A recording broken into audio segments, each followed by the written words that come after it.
Let's go live back to Canberra now. We're standing by to hear from this group of lawyers representing Julian Assange and, of course, his wife Stella as well. But the big story today is also this prospect of an interest rate hike in August now, because inflation is still too high.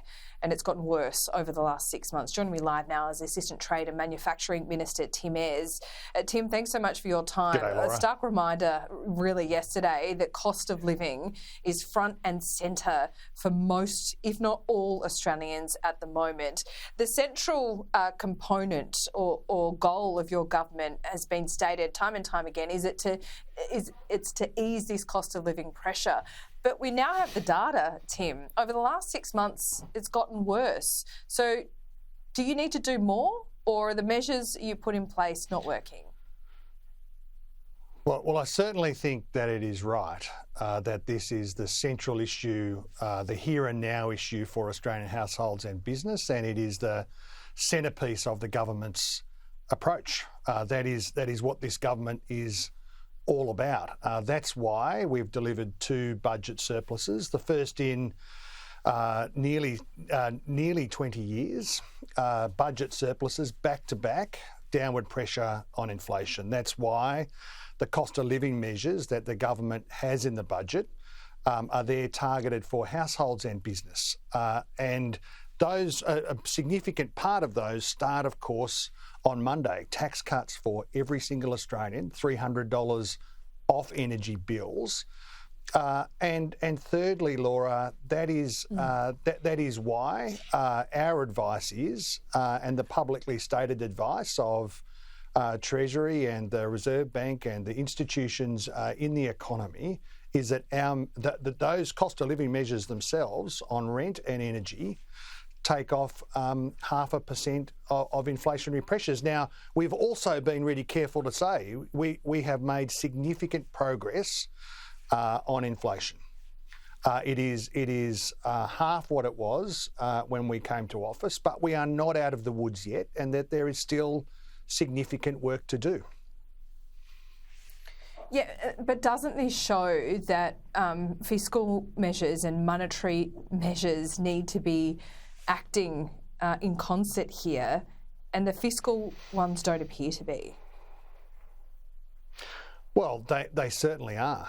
They certainly are. 2 budget surpluses. Our opponents, our political opponents, who have opposed every single measure that the government's announced, could never deliver a surplus. Even in happier times, they couldn't deliver a surplus.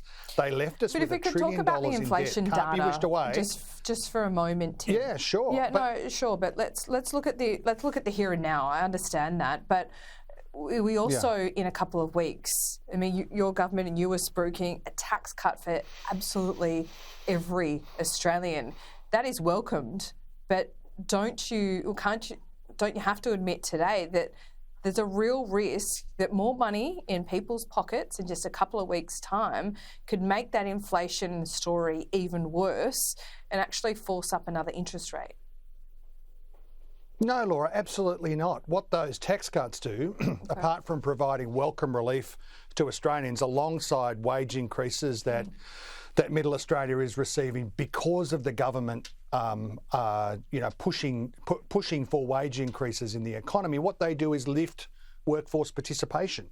They show the first signs of assisting businesses and firms and workers to lift productivity. These measures are productivity measures, as well as measures that are assisting ordinary households and business. And I watched some of the commentary on your program a little bit earlier.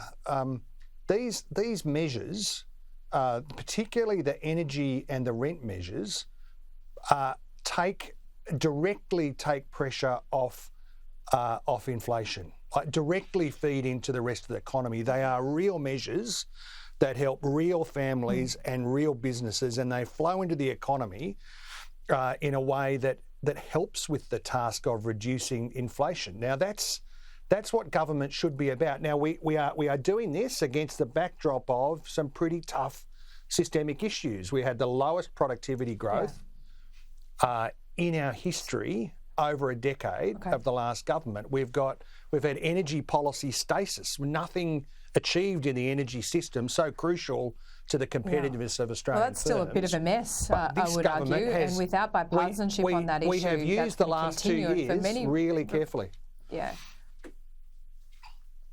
Okay, sorry, Tim, tiny little bit of delay there. I hate I can hear you. But we're going to have to leave it there. That's all right, we're going to have to leave it there anyway.